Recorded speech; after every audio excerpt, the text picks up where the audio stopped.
ऐसे स्टूडेंट जो C TET का एग्ज़ाम दे रहे हैं, उनके लिए ईवीएस पेपर फर्स्ट में ईवीएस की पेडागोगी 15 क्वेश्चन और 15 क्वेश्चन कंटेंट दोनों हम लेकर आए हुए हैं।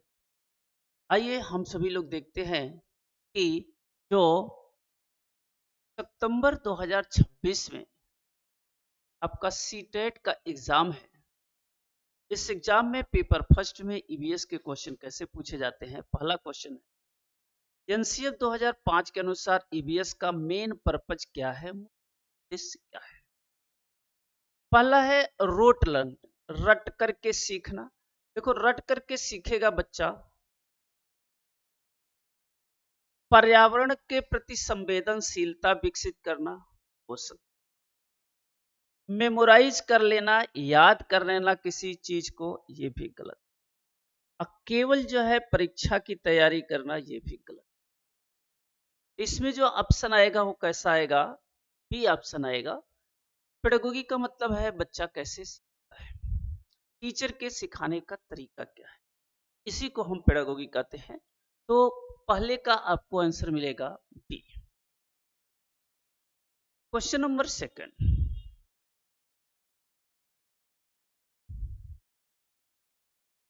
ईबीएस पढ़ाने के लिए सबसे उपयुक्त विधि कौन सी है।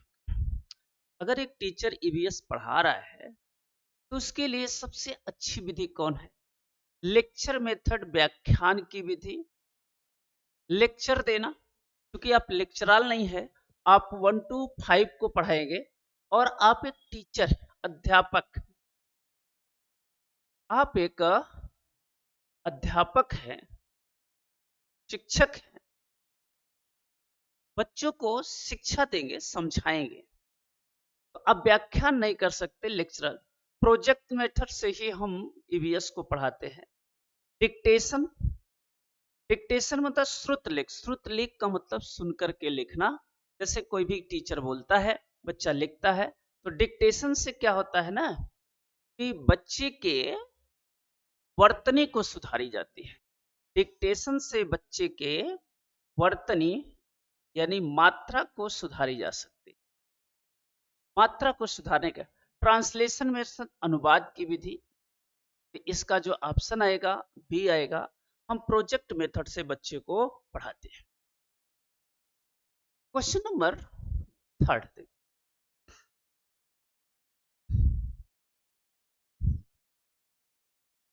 ईबीएस का क्वेश्चन पढ़ रहे हैं और ईबीएस में सतत मूल्यांकन का स्रोत कौन सा नहीं है, ये पूछ रहा है। कौन सा नहीं है, नहीं पूछा हुआ। ऑब्जर्वेशन, अवलोकन द्वारा भी हम करते हैं। पोर्टफोलियो, ये भी करते हैं। क्विज, ओरल क्वेश्चन, ये भी करते हैं। क्या नहीं करते हैं, वार्षिक बोर्ड की परीक्षा। हम वार्षिक बोर्ड की परीक्षा नहीं कराते हैं। तो क्वेश्चन के अकॉर्डिंग जो सही होगा, कि यहाँ नॉट पूछा हुआ है, इसके लिए ऑप्शन आपको डी मिले। सबसे ज्यादा जो बच्चा सीखता है वो किससे सीखता है, ऑब्जर्वेशन के मेथड से सीखता है। सबसे ज्यादा बच्चा जो है, सबसे ज्यादा जो सीखता है बच्चा, वो इसी ऑब्जर्वेशन मेथड से ही सीखता है, ऑब्जर्व करके सीखता है। इसलिए बच्चों को प्रैक्टिकल लैब में ले जाते हैं। और एनसीएफ 2023 में भी वर्णन है कि हम बच्चों को क्या करेंगे, अधिक से अधिक प्रैक्टिकल कराएंगे। Question number 4, question number 4,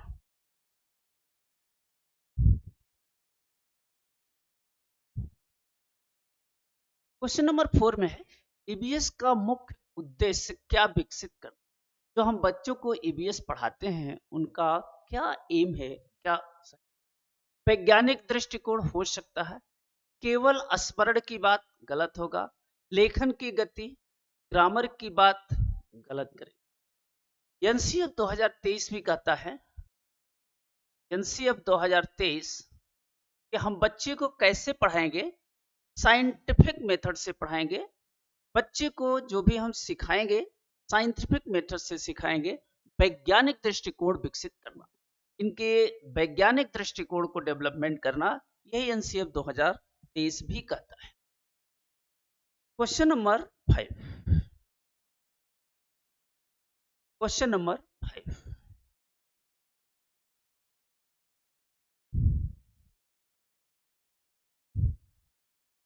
EBS में शैक्षिक भ्रमण, field visit, field trips. EBS में एसएसटी में हम बच्चे को क्या करते हैं, फील्ड ट्रिप ले जाते हैं। फील्ड ट्रिप से बच्चों की किस में सहायता करता है?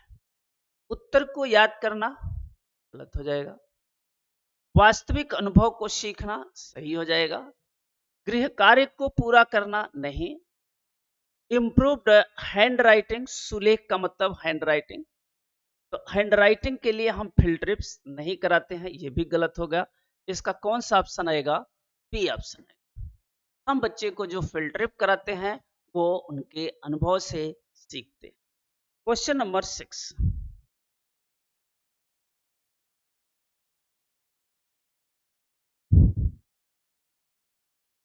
क्वेश्चन नंबर 6 देखो, children learns EBS based thought.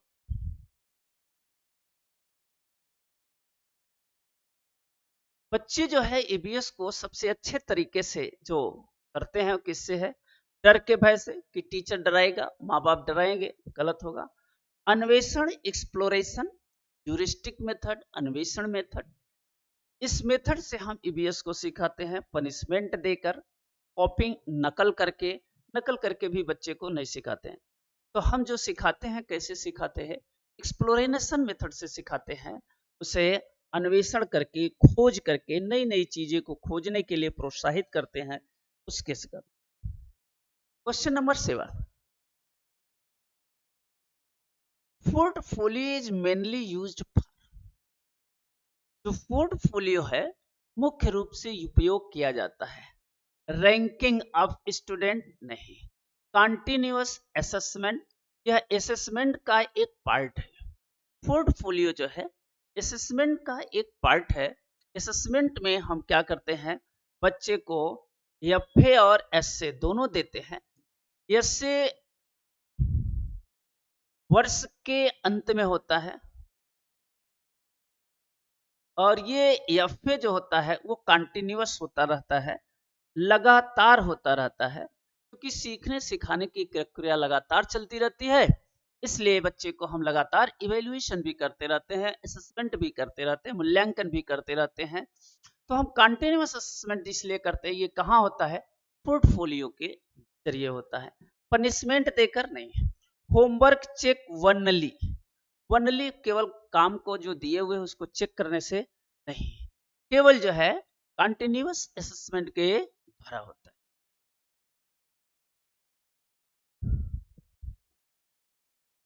Question number 8, question number 8 में देखो, टीएलएम की बात कर रहा है। Which TLM is most effective in EBS? EBS के लिए कौन सा टीचिंग लर्निंग मटेरियल? टीएलएम का मतलब होता है टीचिंग लर्निंग मटेरियल। जो टीचर सिखाता है कुछ मटेरियल रखता है, जैसे टीएलएम ग्लोब एंड मैप हो सकता है, ग्रामर की बुक लेकर के आएगा, डिक्शनरी लेकर के आएगा, कैलकुलेटर लेकर के आएगा, ये सब नहीं ले आएगा। जो भी अपने सामान आएगा इफेक्टिव होगा, वो ग्लोब लाएगा, मानचित्र लाएगा, दुनिया दिखाएगा बच्चों को कि यहाँ पर इन्वायरमेंट ये है, यहाँ पर इन्वायरमेंट ये है, यहाँ पे इस तरह से जो टीएलएम होगा इन चारों में से सबसे ज्यादा ग्लोब और मानचित्र हो। क्वेश्चन नंबर 9,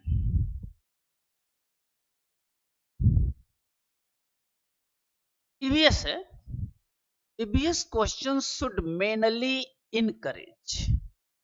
इनकरेज को मतलब होता है प्रोत्साहित करना।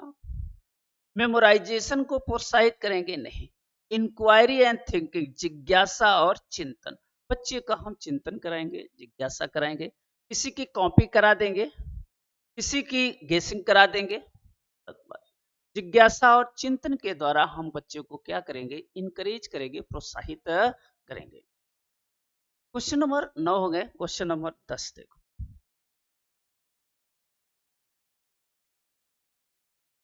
Question number 10, the teachers role in EBS. देखो टीचर का रोल जहां भी आएगा, अकॉर्डिंग टू पियाजे, पियाजे के अकॉर्डिंग जो है यह फैसिलिटेटर होता है। अकॉर्डिंग टू पियाजे टीचर का रोल है डिक्टेटर का नहीं होगा, वनली एग्जामिनर का, वनली ऑब्जर्वर का, ये तो दोनों वैसे ही गलत है। जहां पर फैसिलिटेटर आएगा, अकॉर्डिंग टू पियाजे जो टीचर का रोल होगा वो कैसा होगा, फैसिलिटेटर का होगा। तो टीचर का जो रोल होता है वो कैसा होता है, फैसिलिटेटर का होता है। Question number 11, which assessment tool measure practical learning. Practical learning के लिए कौन सा असेसमेंट टूल यूज किया जाता है? ऑब्जर्वेशन शेड्यूल हो सकता है, डिक्टेशन नहीं, एसे नहीं, ऑब्जर्व टेस्ट परीक्षा लेकर के, अवलोकन का परीक्षण करके नहीं, अवलोकन की शेड्यूल बना करके, सूची बना करके प्रैक्टिकल हम लर्निंग करते हैं। इसका जो ऑप्शन आएगा वो ए है। क्वेश्चन नंबर 12,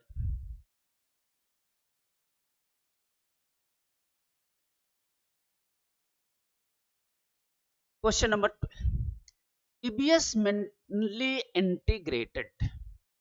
इंटीग्रेटेड माने जोड़ना होता है, इंटीग्रेटेड माने होता है कई विषयों को जोड़ जोड़कर पढ़ाना, कई विषय को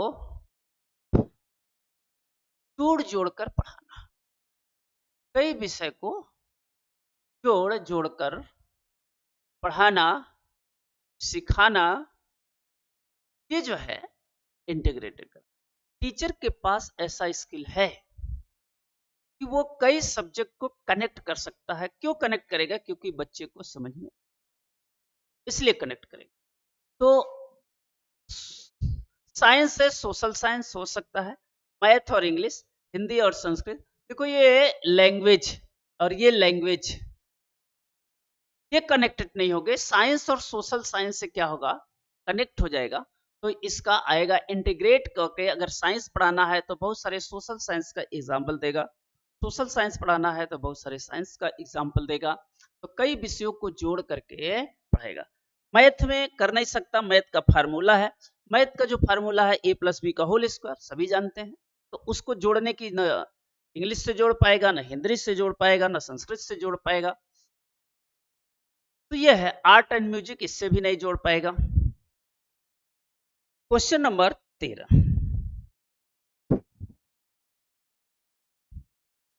the best classroom at atmosphere of EBS is. सबसे अच्छा जो क्लासरूम होता है वातावरण में ईबीएस का, क्या होगा?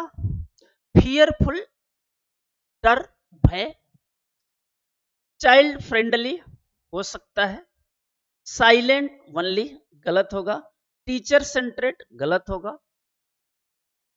सबसे ज्यादा जो ईबीएस के क्लासरूम हो या टीचर का क्लासरूम है, चाइल्ड को क्या करेंगे? फ्रेंडली मानेंगे। अब तो जेनजी का जमाना आ गया है और देख रहे हैं बच्चे को क्या कहेंगे? फ्रेंड्स कहेंगे, हेलो फ्रेंड्स। तो फ्रेंड्स कहेंगे तो जेनजी वाले जो जमाने अब से जो है इफेक्टेड हो गए। तो चाइल्ड फ्रेंडली हम यहाँ पे पढ़ाएंगे और यहाँ ऑप्शन आएगा बी। क्वेश्चन नंबर 1440, क्वेश्चन जो है 1440, कंसेप्ट मैपिंग हेल्प्स इन। जो आपका कंसेप्ट है किसकी मैपिंग के लिए हेल्प करता है? ऑर्गेनाइजिंग नॉलेज हो सकता है, पनिशिंग, पनिशिंग स्टूडेंट, दंडात्मक कार्रवाई करने के लिए, मेमोराइजेशन करने के लिए केवल नहीं, अटेंडेंस के लिए नहीं, ऑर्गेनाइज नॉलेज के लिए। जो कंसेप्ट मेकिंग आपको हेल्प करता है, वो क्या करता है? जो आपका नॉलेज है उसको ऑर्गेनाइज करके। देखो सब्जेक्ट एक ही है, ईबीएस ही है, मैथ भी है, CDP है, लेकिन हर टीचर के पढ़ाने का तरीका अलग, टॉपिक वही, कंसेप्ट आपका वही है, लेकिन जो प्रेजेंटेशन का है वो अलग अलग होता है सबका। तो आज जो नॉलेज को ऑर्गेनाइज करेगा वो कंसेप्ट के द्वारा करे, जितना उसका कंसेप्ट क्लियर है उतना ही ढंग से वो आपको ऑर्गेनाइज करके बता देगा।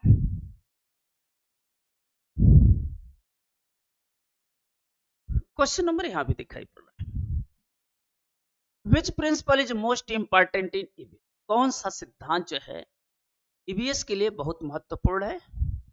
नोन टू अननोन, ज्ञात से अज्ञात की ओर, difficult to easy, teacher to student, none of this. देखो नन ऑफ दिस तो नहीं है, जो हम ईबीएस में पढ़ाते हैं हमेशा ज्ञात से कहां पढ़ाते हैं, अज्ञात की ओर पढ़ाते हैं। जो बच्चा जान रहा है उसी से हम उसे स्टार्ट करके जो चीज नहीं जान रहा है उसे बताएंगे। ज्ञात माने नोन, जान रहा है, अननोन जो नहीं जान रहा है। जो बच्चा जान रहा है प्रीवियस नॉलेज से कहता है उसको जोड़ा जाता है। प्रीवियस नॉलेज का मतलब यही है जो बच्चा जान रहा है, जो हम सिखाना चाहते हैं, और तो अपना ज्ञात से अज्ञात की ओर पढ़ाते हैं। डिफिकल्ट टू इजी नहीं बल्कि इजी टू डिफिकल्ट पढ़ाते हैं। स्टूडेंट से टीचर की ओर जाते हैं, टीचर से स्टूडेंट की ओर नहीं पढ़ाते। तो इसका ऑप्शन जो आएगा वो ऑप्शन ए आएगा। इतने 15 क्वेश्चन आपके थे पेडागोगी के। अब यहाँ जो पार्ट बी आपको मिल रहे हैं ये आपके कंटेंट के क्वेश्चन मिल रहे हैं। पार्ट बी जो आपको 15 क्वेश्चन देखने के मिलेगा वो आपको कंटेंट के रूप में। क्वेश्चन नंबर आपका यहाँ पे है 15 मिल गया, 16। क्वेश्चन नंबर 16, कक्षा 3 ईबीएस के विभिन्न प्रकार के घरों का वर्णन किस अध्याय में है। क्लास 3 की ईबीएस की बुक है, उसमें विभिन्न प्रकार के घरों का वर्णन है। यह किस अध्याय में है। पूनम्स डे आउट, यह तो लेसन नंबर 1 में है कि Poonam's day out. House be making in live in, घरों में हम कैसे रहते हैं ये है। फूड बी ईट, जो हम खाना खाते हैं। वाटर ओ वाटर, जल और जल। ये चारों जो है टॉपिक जो है आपके क्लास 3 ईबीएस की बुक से है और पूछ रहा है इसमें घर का वर्णन कितना है। हाउस माने घर होता है, यहाँ से घर का भी वर्णन कर सकते हैं, मेक लिव। उसमें दिया गया है कि अगर आप जम्मू कश्मीर में है, हिमाचल प्रदेश में है, राजस्थान में है, कैसे रहेंगे। इसके बाद आपका असम में है, तब कैसे रहेंगे जहाँ बारिश होती है। राजस्थान में सूखा पड़ता है, वहाँ गीली मिट्टियों से और छप्पर से बनाते हैं। हिमाचल प्रदेश में जो है जो होते हैं वो ढालूदार छत होते हैं जिससे बर्फ जो है पड़े गिर जाए। और ठंडी के मौसम में हमें प्रकाश लेने के लिए ऊपर होते हैं। तो ये सब घर की विशेषता है। बहुत अच्छा क्वेश्चन है कि क्लास 3 की बीएस में क्या है घर का वर्णन। आपको बी ऑप्शन है, we make house the. Question number 17, camel is mainly found, camel माने ऊंट। जो ऊंट होते हैं वो मुख्य रूप से कहाँ मिलते हैं, क्योंकि ऊंट जो होते हैं इसे कैमल को रेगिस्तान का जहाज कहते हैं, रेगिस्तान का जहाज कहते हैं। इसे हम रेगिस्तान का जहाज कहते हैं कैमल को, ऊंट को। ऐसा इसलिए कि रेगिस्तान वाले, मरुस्थल वाले, डेजर्ट वाले एरिया में क्या होता है, पानी बहुत कम उपलब्ध होता है। तो ऊंट एक ऐसा जानवर है जो कई दिनों तक बिना पानी पिए रह सकता है। उसका कारण जो है, जो उसका कुबड़ होता है उसमें फैट होता है, वो भी बिना खाए कई दिन रह सकता है, उससे एनर्जी मिलती रहती है। तो ऊंट को रेगिस्तान कहते हैं। डिजर्ट माने रेगिस्तान, माउंटेन, पोलर रीजन, ओशियन, ठीक है ना। यहाँ पे नहीं पाया जाता, कैमल को रेगिस्तान का जहाज कहा जाता है। और इस तरह से इसका ऑप्शन होगा ए। क्वेश्चन नंबर हम 18 देखें।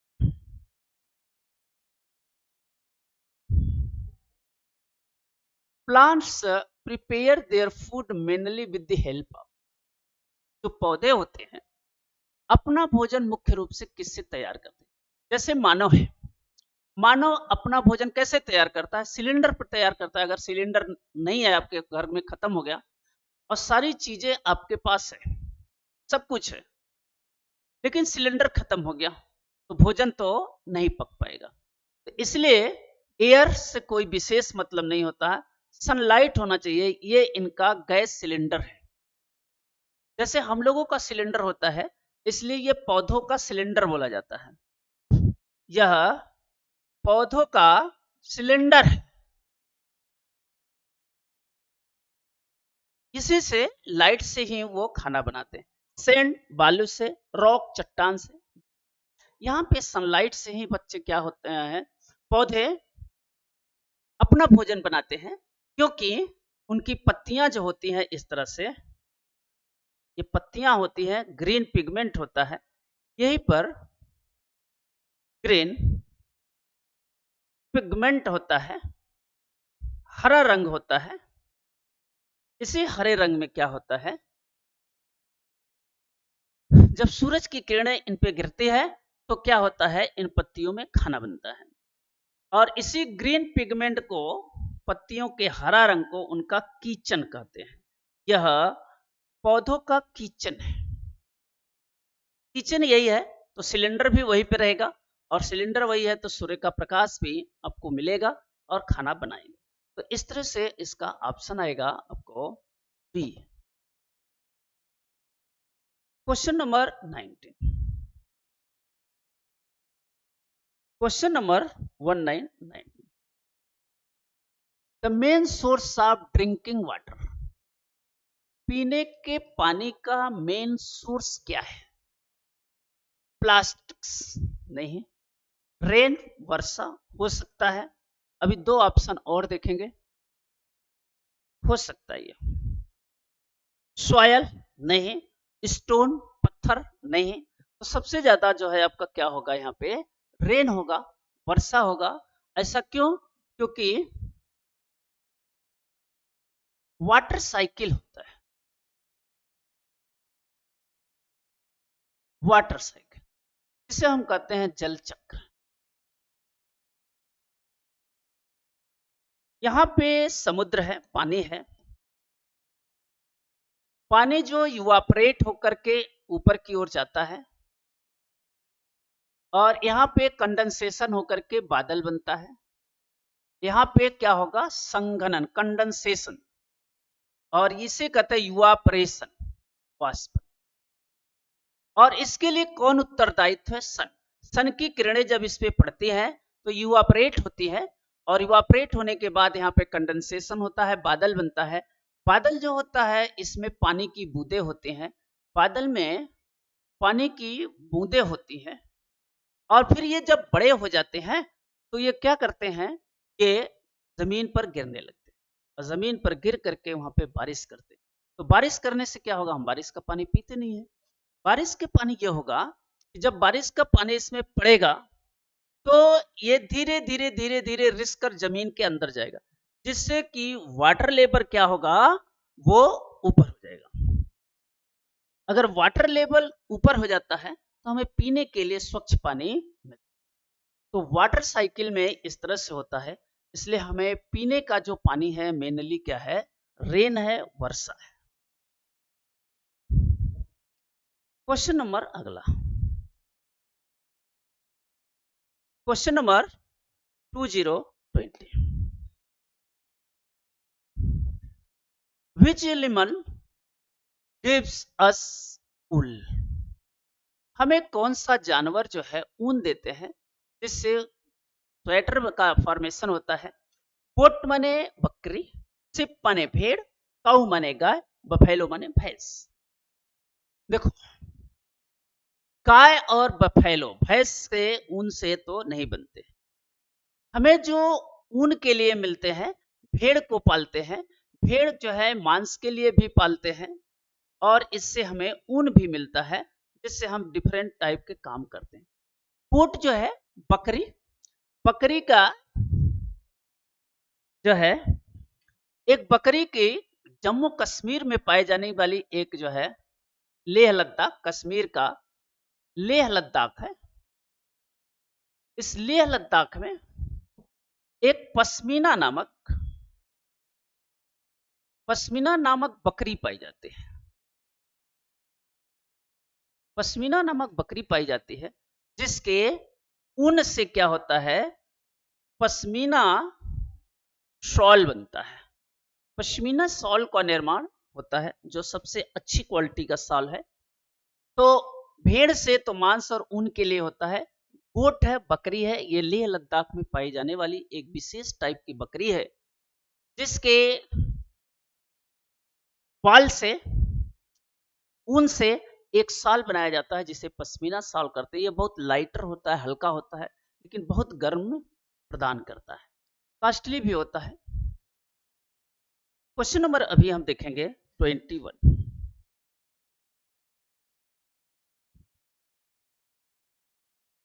Which chapter discuss maps and direction is class 4th EVS? Which chapter, कौन सा चैप्टर जो डिस्कस करता है मैप के बारे में और direction in the class 4th EVS? Going to school, हम घर जानते हैं, ये 4th क्लास की EVS की बुक है। फ्रॉम हियर टू हियर, यहाँ टू वहाँ। रिवर टेल्स, नदियां क्या कहती हैं। बिजी मट 21 का बिजी मंथ का मतलब इसमें चिड़िया के बारे में है। चिड़िया अपने क्या करती है, घोंसला बनाती है। और घोंसला क्यों बनाती है, इस घोंसले में अंडे देती है। और जब अंडे हो जाते हैं तो बच्चे जो है लेकर के उड़ जाती है और घोंसले को छोड़ देती है। ये बिजी मंथ में चिड़िया है, डिफरेंट टाइप की चिड़ियों के बारे में बताया गया है। वो चिड़िया क्या करती हैं, घोंसला बनाती हैं, वो अंडे देती हैं, अंडे से बच्चे होता है, बच्चे लेकर के उड़ जाते हैं और घोंसला वहीं पे छोड़ देते हैं। तो उसमें डिफरेंट टाइप के हैं, जैसे कोयल है जो अपना घोंसला नहीं बनाती, कौवे के घोंसले में अंडे देती है। एक है पीकॉक, ये है बीवर। बीवर एक ऐसा पक्षी है जो मेल पक्षी क्या करता है, घोंसले बनाता है। फीमेल पक्षी सबको देखती है, जो अच्छा होता है उसमें अंडे देती है। तो इस तरह से हमें मैप और डिस्कशन करने के लिए क्लास 5 में ये बिजी मंथ वाला चैप्टर हम आसानी से पढ़ा सकते हैं। Question number 22।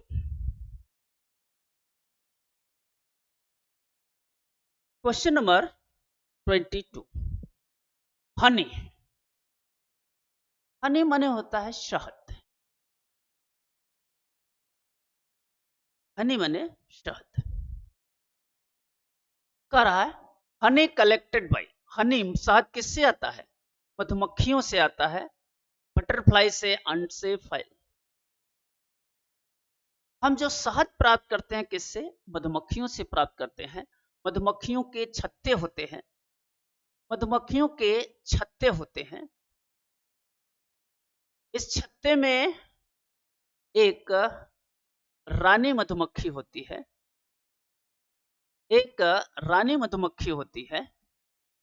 इस छत्ते में ढेर सारे श्रमिक मधुमक्खी होते हैं, श्रमिक मधुमक्खी होते हैं। यही श्रमिक मधुमक्खियां क्या करती हैं, फूलों को ढूंढती हैं, फूलों को ढूंढती हैं, वहां से मकरंद रस लाती हैं, वहां से मकरंद रस लाती हैं, छत्ते की सफाई करती हैं, छत्ते की सफाई भी करती हैं। सब काम इन्हीं को है, लेबर भी के। यह कुछ नर मधुमक्खी भी होते हैं, नर मधुमक्खी भी होते हैं, लेकिन इनका कोई विशेष काम नहीं होता। ऐसा भी सवाल कोई पूछा हुआ, इनका कोई विशेष कार्य नहीं होता है, इनका कोई विशेष कार्य नहीं होता है। मधुमक्खियां जो पालते हैं, इनके मधुमक्खियों के पालने का समय नवंबर से दिसंबर तक होता है। लेकिन सबसे ज्यादा जो है शहद जो बनता है, मकरंद रस मिलता है, वो स्प्रिंगल सीजन, बसंत ऋतु में मिलता है। बसंत ऋतु में देखते हैं फूल चारों तरफ खिलते हैं, और फूल चारों तरफ जब खिलते हैं तो उससे मकरंद रस लाते हैं। तो मधुमक्खियां क्या करती हैं, उस समय मकरंद रस लाती हैं। तो सबसे ज्यादा जो है मधुमक्खियां जो शहद का फॉर्मेशन करेंगे वो कब करेंगी? बसंत ऋतु में। ये क्वेश्चन था आपका बी मधुमक्खियों के बारे में। Question number 23। The largest source of fresh water in earth is, जो हमें सबसे अधिक शुद्ध जल का सोर्स पृथ्वी पर है किससे? यहाँ पे आपको आंसर दिया है। सबसे शुद्ध जल किससे है?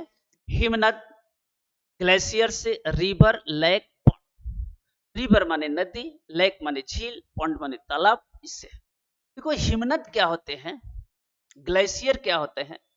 ये बर्फ की सिल्लियां होती हैं, बर्फ की सिल्लियां होती हैं जो पहाड़ों पर जमी होती हैं, जो पहाड़ों पर जमी होती हैं, और ये क्या करती हैं? पिघल करके, ये पिघल करके पानी जो है नदियों में जाता है। नदियों का सोर्स लेवल ऊपर होता है और यहाँ पे सबसे ज्यादा पानी जो है उनके शुद्ध पानी, पीने वाला पानी यही। जैसे गंगेज है, गंगेज जो है हिमालय से जो ग्लेशियर है पिघलते हैं, बहुत सारे वनस्पतियां हैं, वन है, वहां से होती हुई आती है, इसलिए गंगे के जल को जो है शुद्ध माना जाता है। तो सबसे ज्यादा जो पीने का पानी हमें मिलेगा ग्लेशियर से मिलेगा। क्वेश्चन नंबर आपको 24। The national animal of the India, ये तो सभी बता देंगे। सबसे हमारा राष्ट्रीय पशु है ये लायन, लायन माने शेर, बाघ, चीता, एलिफेंट, पीकॉक माने मोर। तो सबसे जो हमारा नेशनल एनिमल है क्या है? टाइगर है, बाघ है। हमारा जो राष्ट्रीय पशु है वो क्या है? बाघ है, सभी लोग जाने थे। और राष्ट्रीय पक्षी पूछेगा तो ये है राष्ट्रीय पक्षी मोर। राष्ट्रीय पशु, राष्ट्रीय वृक्ष बरगद, बरगद का पेड़ देखते हैं। इस तरह से आपको इसका एनिमल के बारे में पूछ रहा है, इसका ऑप्शन कौन आएगा? बी आएगा। Question number 25। Question number 25। The main source of energy of the earth, ये भी क्वेश्चन आपसे टेट में पूछा था कि इस पृथ्वी पर एनर्जी का मुख्य सोर्स क्या है, मेन सोर्स क्या है? इस यूनिवर्स में, अर्थ पर, पृथ्वी पर पूरा जो है सोर्स का कारण है सूर्य है। सूर्य के पास क्या है?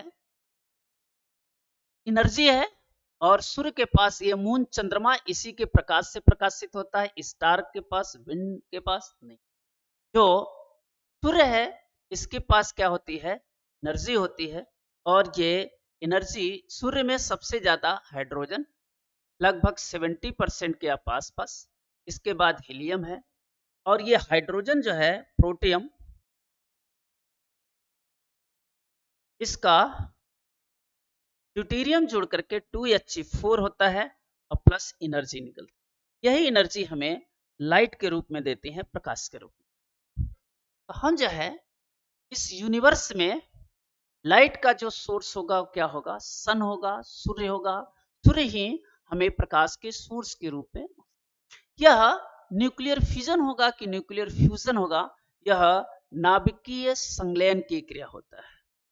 नाभिकीय संलयन की क्रिया होता है, इसके द्वारा ही हमें एनर्जी, ये जो एनर्जी मिल रही है सूर्य से, ये यूनिवर्स में जो अर्थ पर एनर्जी का सोर्स है। ये क्वेश्चन आपसे पूछा भी है। Question number 26। Which chapter is class 5th deals with the family relations? Family relationship के बारे में कक्षा 5वीं की बुक है, कौन सा होता है? Who will do this work, कौन कैसे ये काम को करते हैं? हुज फॉरेस्ट, ये जंगल किसके है। फैमिलीज कैन बी डिफरेंट, ये सही होगा। ब्लो हार्ट ब्लो कोल्ड, ये नहीं होगा, क्योंकि पांचवी में फैमिली रिलेशनशिप की बात करना है। जब फैमिली की बात कर रहा है तो family can be different, family कैसे अलग होती है। ए सिंगल फैमिली होती है, और इसके बाद मल्टीपल फैमिली होती है, ज्वाइंट फैमिली होती है। ये सब जो है आप फैमिली के बारे में इस चैप्टर में पढ़ते हैं। बाकी जो है ये किससे गर्म किसी से ठंडा, ये जंगल किसके हैं, है ना, इन सब के बारे में भी पढ़ते हैं। लेकिन फैमिली के बारे में जब पढ़ेंगे तो ये question number 27। Question number 27, which birds famous from weaving in nest. कौन जो है चिड़िया घोंसले को बनाने के लिए फेमस है। कौवा, क्रो बनाता भी है, बीवर बर्ड्स पाए, स्पैरो, पिगन, पिगन माने कबूतर, ठीक है। सबसे जो है फेमस की बात कर रहा है तो फेमस की बात आपको आएगा बी, बीवर होते हैं। बीवर जो है आपको क्या करते हैं, बीविंग माने बुनना, और बीवर बर्ड होते हैं, अभी बताए थे बीवर। बीवर जो है क्या होते हैं, अच्छे अच्छे घोंसले बनाते हैं। बीवर एक ऐसा पक्षी है जो अच्छे अच्छे घोंसले बनाता है, घोंसले बनाता है।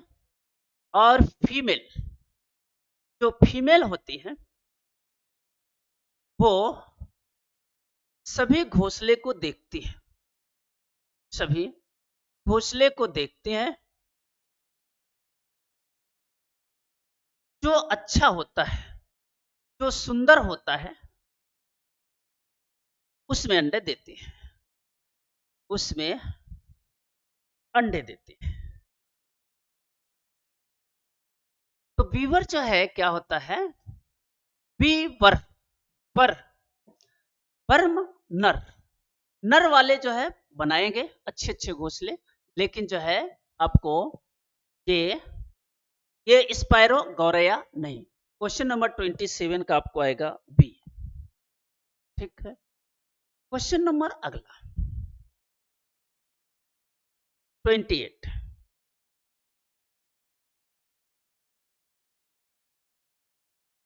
Why should water B conserve. हम पानी क्यों क्यों कंजर्व रखते हैं, सुरक्षित रखते हैं, इसका क्या रीजन है, ये क्वेश्चन पूछा। इट इज अनलिमिटेड, पानी जो है अनलिमिटेड है। नहीं, देखते हैं गर्मी के सीजन में क्या होता है, पानी की बहुत अकाल पड़ जाती है। तो पानी अनलिमिटेड नहीं है, लिमिटेड है, इसलिए इसे सुरक्षित रखना है। फ्रेश वाटर इज लिमिटेड, ये बात सही है। फ्रेश वाटर जो शुद्ध पानी है, लगभग 97% इस अर्थ पर पानी है, लेकिन ये समुद्र में है और ये खारा है। लेकिन पीने का जो पानी है, जो मीठा पानी है, वो बहुत कम है, बहुत कम है। इसीलिए जो है हम क्या करते हैं, मीठे का पानी कम है इसलिए इसे सुरक्षित रखते हैं। It is no how uses none of this, ये गलत है। मीठा जल जो है आपको कंजर्व करते हैं, सुरक्षित रखते हैं, जिससे हम क्या करते हैं कि पानी को सुरक्षित रखा जाए। क्वेश्चन नंबर 29,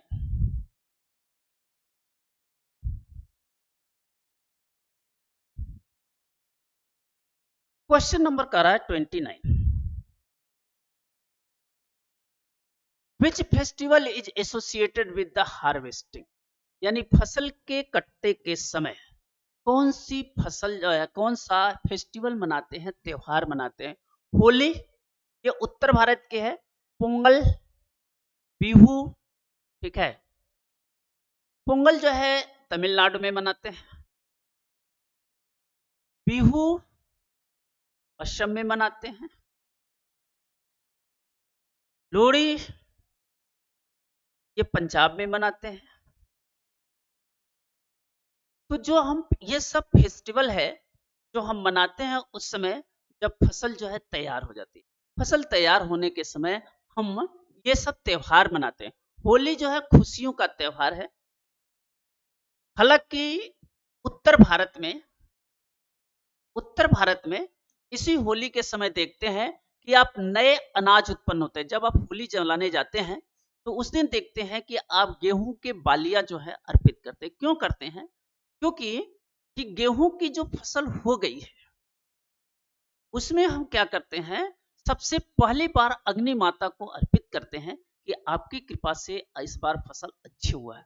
तो लगभग ये भी मानते हैं दिवाली भी खुशियों का है, ईद भी है, ये सब फेस्टिवल जो है, पोंगल ये नहीं है, ये है होली है, लेकिन सब यहाँ पर सबसे ज्यादा तमिलनाडु का है पोंगल, बिहू, लोहड़ी, ये सब जो है आपके फेस्टिवल के त्योहार है। क्वेश्चन नंबर 3030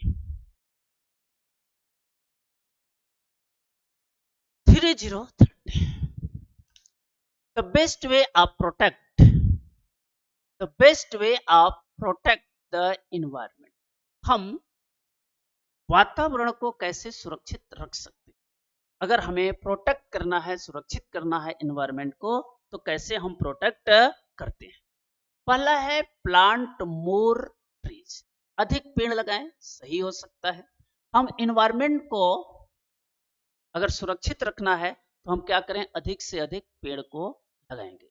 अधिक से अधिक जब हम पेड़ को लगाएंगे तो एनवायरनमेंट, इससे क्या होगा, पेड़ लगाने से क्या होगा, पेड़ जो होता है वो कार्बन डाइऑक्साइड को लेता है और ऑक्सीजन को जो है छोड़ता है,